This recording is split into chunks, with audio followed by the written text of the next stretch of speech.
Hi friends, പുതിയ വീഡിയോയിലേക്ക് എല്ലാവർക്കും സ്വാഗതം. ഇന്നത്തെ ടോപ്പിക്ക് എനിക്ക് ശരിക്കും എൻ്റെ ജീവിതത്തിൽ ഫേസ് ചെയ്യേണ്ടി വന്ന ഒരു ചോദ്യത്തിൽ നിന്നാണ്. എൻ്റെ ജീവിതത്തിൽ എന്ന് പറഞ്ഞിട്ടുണ്ടെങ്കിൽ ഈ കഴിഞ്ഞ ദിവസം എൻ്റെ ഒരു സുഹൃത്ത് എന്നെ വിളിച്ചു. കുറേ നേരം അവൻ എൻ്റെ അടുത്ത് സംസാരിച്ചു. ആ സംസാരിക്കുന്ന അത്രയും നേരം ആൾ കരയുകയായിരുന്നു. സംസാരത്തിനിടയിൽ 100 വട്ടം ആവർത്തിച്ച് ഒരേ ഒരു ചോദ്യം തന്നെ ചോദിക്കുകയായിരുന്നു. എടി, ഞാൻ എന്ത് തെറ്റാ ചെയ്തത്? എന്തിനാ അവരെന്നോട് ഇങ്ങനെ ചെയ്യുന്നത്? എന്തിനാണ് എന്നെ ഇത്രയ്ക്കും അവഗണിക്കുന്നത്? ഞാൻ അത്രയ്ക്കും മോശമാണോ? അതിൽ മെയിനായിട്ടും ഞാൻ എന്ത് തെറ്റാണ് ചെയ്തത്? ഇതിങ്ങനെ റിപ്പീറ്റ് ചെയ്തുകൊണ്ടിരിക്കുകയായിരുന്നു. സത്യത്തിൽ ഈ ചോദ്യം എൻ്റെ സുഹൃത്തിൻ്റേത് മാത്രമല്ല, അങ്ങനെയാണ് എനിക്ക് തോന്നുന്നത്. പ്രണയത്തിലോ അല്ലെങ്കിൽ സൗഹൃദത്തിലോ അവഗണിക്കപ്പെടുന്ന ഏതൊരാളുടെയും ഉള്ളിൽ നിന്ന് വരുന്ന ഒരു നിലവിളിയാണിത്. നമ്മളെ ഏറ്റവും സ്നേഹിച്ച ഒരാൾ ഒരു സുപ്രഭാതത്തിൽ നമ്മളെ ഒന്നുമല്ലാതാക്കി മാറ്റുമ്പോൾ നമ്മൾ ആദ്യം തിരയുന്നത് നമ്മുടെ ഉള്ളിലെ തെറ്റുകളെയായിരിക്കും. പക്ഷേ ഇന്ന് ഈ വീഡിയോയിൽ എനിക്ക് നിങ്ങളോട് പറയാനുള്ളത്, ഈ ചോദ്യം നിങ്ങൾ അവരോട് ചോദിക്കുന്ന നിമിഷം നിങ്ങൾ നിങ്ങളുടെ വില പകുതിയായി കുറയ്ക്കുകയാണ് ചെയ്യുന്നതെന്നാണ്. എന്തുകൊണ്ടാണ് നമ്മുടെ മനസ്സിൽ ഈ ചോദ്യം വരുന്നത്? എങ്ങനെയുള്ള ഒരു റിവേഴ്സ് സൈക്കോളജി ഉപയോഗിച്ചാലാവും നമുക്ക് ഈ സാഹചര്യത്തെ നേരിടാൻ കഴിയുക? ഇത്തരത്തിലൊരു സിറ്റുവേഷനിൽ നിൽക്കുന്ന ഒരാൾക്ക് ഈ വീഡിയോ തികച്ചും യൂസ്ഫുൾ ആകും. അതുകൊണ്ട് തന്നെ നിങ്ങൾ വീഡിയോ അവസാനം വരെ കാണണം. നമ്മളെ അവഗണിക്കുന്നവരുടെ പിന്നാലെ ഞാൻ എന്ത് തെറ്റ് ചെയ്തു എന്ന് ചോദിച്ചു പോകാതെ അവരെ കൊണ്ട് നിങ്ങളെക്കുറിച്ച് ചിന്തിപ്പിക്കുന്ന രീതിയിലേക്ക് കാര്യങ്ങൾ എങ്ങനെ മാറ്റാം എന്ന് നമുക്കൊന്ന് നോക്കാം. ശരിക്കും ഈ വീഡിയോനെ ഞാൻ ജസ്റ്റ് ഒരു വീഡിയോ ആയിട്ട് മാത്രമല്ല കാണുന്നത്. നിങ്ങളുടെ സെൽഫ് റെസ്പെക്റ്റ് അത് തിരിച്ചു പിടിക്കാനുള്ള ഒരു വഴിയായിട്ടാണ് ഞാൻ ഇതിനെ കാണുന്നത്. സോ നിങ്ങൾക്കിത് യൂസ് ആകട്ടെ എന്ന് ആശംസിക്കുന്നു. നമുക്ക് വീഡിയോയിലേക്ക് പോകാം. ഇതിൽ ഫസ്റ്റ് നമ്മൾ പറയുന്നത് എന്തുകൊണ്ടാണ് നമ്മളുടെ ഉള്ളിൽ ഈ ചോദ്യം വരുന്നത് എന്നാണ്. ശരിക്കും പറഞ്ഞാൽ അംഗീകാരത്തിനായിട്ടുള്ള ഒരു ദാഹം അല്ലെങ്കിൽ ഒരു മുറവിളി എന്ന് വേണം പറയാൻ. മനുഷ്യനൊരു സാമൂഹിക ജീവിയാണ്. മറ്റുള്ളവർ നമ്മളെ ഇഷ്ടപ്പെടണം എന്ന ഒരു ആഗ്രഹം അത് സ്വാഭാവികമാണ്. ആരെങ്കിലും അവഗണിക്കുമ്പോൾ നമ്മൾ മോശക്കാരാണോ, ആയതുകൊണ്ടാണോ അവർ അകലം പാലിക്കുന്നത് അല്ലെങ്കിൽ അവരിത്തരത്തിൽ പെരുമാറുന്നത് എന്നൊരു പേടിയും ചോദ്യവും എല്ലാം നമ്മുടെ ഉള്ളിലുണ്ടാകും. അതുപോലെ തന്നെ ഇതിൽ കാണാൻ പറ്റുന്നൊരു കാര്യമാണ് ഒരു കൺട്രോൾ നഷ്ടപ്പെടുന്ന പോലെ. കാര്യങ്ങൾ നമ്മുടെ കൈപ്പിടിയിൽ ഒതുങ്ങുന്നില്ല എന്ന് തോന്നുമ്പോൾ അത് തിരിച്ചു പിടിക്കാനുള്ള ഒരു എളുപ്പ വഴിയായിട്ടാണ് നമ്മളൊരു വിശദീകരണം ചോദിക്കുന്നത്, അല്ലെങ്കിൽ അത് മനസ്സിലാക്കാൻ വേണ്ടിയിട്ട് അതിനനുസരിച്ച് നമുക്ക് മുന്നോട്ട് പോകാൻ. അതുപോലെ ഒരു ലോ സെൽഫ് എസ്റ്റീം നമുക്കിവിടെ കാണാൻ പറ്റും. സ്വന്തം മൂല്യം മറ്റൊരാളുടെ പ്രതികരണത്തെ അടിസ്ഥാനമാക്കി നിശ്ചയിക്കുമ്പോഴാണ് ഞാൻ എന്ത് തെറ്റാണ് ചെയ്തത് എന്ന ഒരു ചോദ്യം ശരിക്കും നമ്മുടെ ഉള്ളിൽ ഉണ്ടാകുന്നത്, നമ്മൾ അതിനെക്കുറിച്ച് ചിന്തിക്കുന്നത്. ഇനി ഈ ചോദ്യം ചോദിക്കുന്നത് കൊണ്ട് എന്തൊക്കെ ദോഷങ്ങളാണെന്ന് നിങ്ങൾ ചിന്തിച്ചിട്ടുണ്ടോ? അതിൽ ഫസ്റ്റ് വൺ, അതുപോലെ തന്നെ വളരെ ഇമ്പോർട്ടൻ്റ് ആയിട്ടുള്ളതും എന്താണെന്ന് നോക്കുകയാണെങ്കിൽ നിങ്ങളുടെ വില കുറയുന്നു എന്നതാണ്. നിങ്ങൾ ആ ചോദ്യം ചോദിക്കുമ്പോൾ മറ്റുള്ള ആ വ്യക്തിക്ക്, അതായത് നിങ്ങളുടെ ഓപ്പോസിറ്റ് നിൽക്കുന്ന ആ വ്യക്തിക്ക് നിങ്ങളുടെ മേൽ അമിതമായിട്ടുള്ള ഒരു അധികാരം അവർക്കത് ലഭിക്കുന്നുണ്ട് എന്ന് നിങ്ങൾ മനസ്സിലാക്കണം.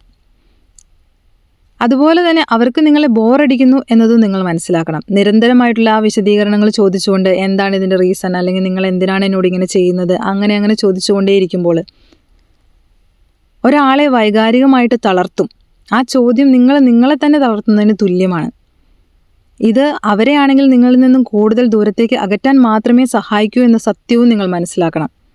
അവർക്കത് കേൾക്കുമ്പോൾ നിങ്ങളോട് ഒരു തരത്തിലുള്ള വെറുപ്പോ അല്ലെങ്കിൽ അകൽച്ച കാണിക്കണമെന്ന് മാത്രമായിരിക്കും തോന്നുന്നത്. നിങ്ങൾ ഇത്തരത്തിൽ ഡെസ്പറേറ്റ് ആയിട്ട് കാണപ്പെടുന്നു എന്നത് മറ്റൊരു കാര്യമാണ്. ജീവിതത്തിൽ നിങ്ങൾക്ക് മറ്റ് ലക്ഷ്യങ്ങളില്ലെന്നും ഈ വ്യക്തി മാത്രമാണ് നിങ്ങളുടെ ലോകമെന്നും നിങ്ങൾക്ക് പോലും തോന്നിപ്പോകും. അതുപോലെ തന്നെ ആ വ്യക്തിയും അത്തരമൊരു തോന്നലിലേക്ക് വരും. ഇതെല്ലാം നിങ്ങൾ ഈ ചോദ്യം ചോദിക്കുന്നത് കൊണ്ടുണ്ടാകുന്ന ദോഷങ്ങളാണ്. ശരിക്കും ഈ ഒരു കാര്യത്തിൽ എങ്ങനെ പ്രതികരിക്കണം എന്ന് നമുക്കൊന്ന് നോക്കാം. ഒരു റിവേഴ്സ് സൈക്കോളജി എന്ന് പറയാം. ഇത് നിങ്ങൾക്ക് വളരെ ഇമ്പോർട്ടൻ്റ് ആയിട്ടുള്ള ഒരു കാര്യമാണ്. ഈ കാര്യത്തിൽ എങ്ങനെ പ്രതികരിക്കണം എന്ന് അറിയാത്തതാണ് പലർക്കും ഇതിൽ നിന്നും പുറത്ത് കടക്കാൻ കഴിയാത്തതിൻ്റെ ഒരു കാര്യവും. ശരിക്കും ഇതിനു വേണ്ടിയിട്ട് നിങ്ങൾ ചെയ്യുന്നത് നോ റിയാക്ഷൻ പോളിസിയാണ് നിങ്ങളിവിടെ കൊണ്ടുവരേണ്ടത്. അവഗണന നേരിടുമ്പോൾ പരാതികളോ ചോദ്യങ്ങളോ ഒന്നുമില്ലാതെ ശാന്തമായിട്ടിരിക്കാനായിട്ട് ശ്രമിക്കുക. അതത്ര പെട്ടെന്നൊന്നും എളുപ്പമുള്ള കാര്യമല്ല. പക്ഷേ നിങ്ങളുടെ ഇമോഷൻസ് അത് ആ വ്യക്തിയോട് കാണിക്കാതെ നിങ്ങൾ മറ്റുള്ളവരോടൊന്ന് ഷെയർ ചെയ്യുകയോ അല്ലെങ്കിൽ നിങ്ങളായിട്ടൊന്ന് സ്വയം കരഞ്ഞോ അല്ലെങ്കിൽ ദേഷ്യപ്പെട്ടോ എന്തെങ്കിലും ഒരു രീതിയിൽ അതൊന്ന് തീർക്കുക. അതിനുശേഷം അതിൻ്റെ പിന്നാലെ തന്നെ പോയിക്കൊണ്ടിരിക്കാതെ ശാന്തമാവാനായിട്ട് ശ്രമിക്കുക. തുടരെ തുടരെ പരാതികളും ചോദ്യങ്ങളുമായിട്ട് പോകുന്നതിലും എത്രയും ബെറ്ററാണ് ഇത്തരത്തിൽ ശാന്തമാകുന്നത്. ഇങ്ങനെ നിങ്ങൾ നോ റിയാക്ഷൻ പോളിസിയിലേക്ക് കടക്കുക. അവർ പ്രതീക്ഷിക്കുന്നത് നിങ്ങളുടെ സങ്കടമോ ദേഷ്യമോ ആണ്. അത് നൽകാതിരിക്കുമ്പോൾ അവർ നിങ്ങളെ ശ്രദ്ധിച്ചു തുടങ്ങും. തീർച്ചയായിട്ടും അവർ നിങ്ങളെ ശ്രദ്ധിച്ചു തുടങ്ങും. അടുത്തത് ഇതിൽ നിങ്ങൾക്ക് ചെയ്യാൻ പറ്റുന്നത് മിററിംഗ് ആണ്. അവർ എത്രത്തോളം അകലം പാലിക്കുന്നുവോ അത്രത്തോളം അകലം നിങ്ങളും പാലിക്കുക. അതായത് ഒരു കണ്ണാടി പോലെ അവരെന്താണോ ചെയ്യുന്നത് അത് തന്നെ നിങ്ങളും ചെയ്യുക. അതിലൊരു മാറ്റവും നിങ്ങൾ ചെയ്യേണ്ട കാര്യമില്ല. അവർക്ക് വിഷമമാകുമെന്ന് കരുതിയിട്ട് നിങ്ങളിതിലൊരു വിട്ടുവീഴ്ചയും ചെയ്യേണ്ട കാര്യമില്ല. നിങ്ങൾ ഓടി പിന്നാലെ ചെല്ലാത്തപ്പോൾ അവർക്ക് ഒരു തരം അമ്പരപ്പുണ്ടാകും. അതെന്തുകൊണ്ടാണ് അവർ വരാത്തത്, ഇത്രയും നാൾ അവർ അങ്ങനെ ആയിരുന്നില്ലല്ലോ എന്നൊരു ചോദ്യം അവരുടെ ഉള്ളിൽ ഉണ്ടാകും. അതാണ് നിങ്ങൾ ഉണ്ടാക്കേണ്ടത്. അതുപോലെ തന്നെ അടുത്തത് അപ്രതീക്ഷിതമായിട്ടുള്ളൊരു മാറ്റം കൊണ്ടുവരിക എന്നതാണ്. നിങ്ങളായിരിക്കും എപ്പോഴും ഇത്തരത്തിലൊരു സാഹചര്യത്തിൽ എപ്പോഴും മെസ്സേജ് അയച്ചിരുന്നതും അതുപോലെ തന്നെ കോംപ്രമൈസ് ചെയ്യുന്നതും എല്ലാം. നിങ്ങൾ പെട്ടെന്ന് അത് നിർത്തുമ്പോൾ എന്തായിരിക്കും അവർക്ക് പറ്റിയത് എന്ന ചിന്ത ഓപ്പോസിറ്റ് നിൽക്കുന്ന വ്യക്തിയുടെ മനസ്സിൽ ഒരു റിവേഴ്സ് സൈക്കോളജി ആയിട്ട് പ്രവർത്തിക്കും. നിങ്ങളത് തീർച്ചയായും ചെയ്യണം. കാരണം നിങ്ങളെ അവഗണിച്ചത് എങ്ങനെയാണെന്നുള്ളതും അതുപോലെ തന്നെ ഒരു റിയാക്ഷൻ അവർക്ക് കിട്ടുമ്പോൾ അതിനെന്താണ് ഒരു പ്രതികരണം എന്നുള്ളതും അല്ലെങ്കിൽ അതെങ്ങനെ ഫേസ് ചെയ്യും അല്ലെങ്കിൽ ആ വ്യക്തി അനുഭവിച്ചത് എന്താണെന്നുള്ളതും അവരും മനസ്സിലാക്കേണ്ടിയിരിക്കുന്നു. സോ നിങ്ങൾ ഈ പറയുന്ന കാര്യങ്ങളെല്ലാം ചെയ്യുമ്പോൾ അവർ തീർച്ചയായിട്ടും നിങ്ങളുടെ പിന്നാലെ വരാൻ സാധ്യതയുണ്ട്. അതുപോലെ തന്നെ നിങ്ങൾക്കൊരു സെൽഫ് റെസ്പെക്റ്റ് കിട്ടുന്നതിൻ്റെ ഒരു ഫീല് നിങ്ങൾക്ക് അറിയാൻ സാധിക്കുകയും ചെയ്യും. സോ ഈ നോ റിയാക്ഷൻ പോളിസി നിങ്ങളുടെ ജീവിതത്തിൽ കൊണ്ടുവരാനായിട്ട് നോക്കുക. മിററിങ് ചെയ്യാനായിട്ട് ശ്രമിക്കുക. അതുപോലെ തന്നെ നിങ്ങളുടെ ആ മാറ്റം അതും കൊണ്ടുവരാനായിട്ട് ശ്രമിക്കുക. ഇത്തരം ഒരു സാഹചര്യത്തിൽ നിങ്ങൾക്ക് ചെയ്യാൻ പറ്റുന്ന കാര്യങ്ങളാണിത്. ഇനി ഈ ചിന്തയെ എങ്ങനെ മനസ്സിൽ നിന്ന് ഒഴിവാക്കാം എന്ന് ചിന്തിക്കുന്നവരുണ്ട്. എത്ര ശ്രമിച്ചാലും ഈ ചിന്ത എൻ്റെ മനസ്സിൽ നിന്ന് പോകില്ല, ഞാൻ എത്ര കൺട്രോൾ ചെയ്താലും ഞാൻ വീണ്ടും അവരിലേക്ക് തന്നെ പോകും, അല്ലെങ്കിൽ ഞാനിത് ചിന്തിച്ചിരുന്ന് സങ്കടപ്പെട്ടിരിക്കും. അങ്ങനെയുള്ളവർക്കാണ് നിങ്ങളുടെ ആ ഒരു മിഥ്യാധാരണകൾ, അതായത് നിങ്ങൾ ചിന്തിച്ചു കൂട്ടുന്ന കാര്യങ്ങൾ മാക്സിമം ഒഴിവാക്കാനായിട്ട് ശ്രമിക്കുക എന്നതാണ്. അതിന് വേണ്ടിയിട്ട് നിങ്ങൾ തന്നെ മുന്നിട്ടിറങ്ങുക. അതിനെന്താ ചെയ്യണത്, അവർ എന്തുകൊണ്ട് ഇങ്ങനെ പെരുമാറുന്നു എന്ന് ചിന്തിച്ച് സമയം കളയാതെ അത് അവരുടെ പ്രശ്നമാണ് അല്ലെങ്കിൽ അവർ അങ്ങനെയാണ് എന്നുള്ളത് നിങ്ങൾ ചിന്തിക്കുക. പിന്നെ നിങ്ങൾ ചെയ്യേണ്ട ഒരു കാര്യം അബണ്ടൻസ് മെൻറ്റാലിറ്റി എന്ന്.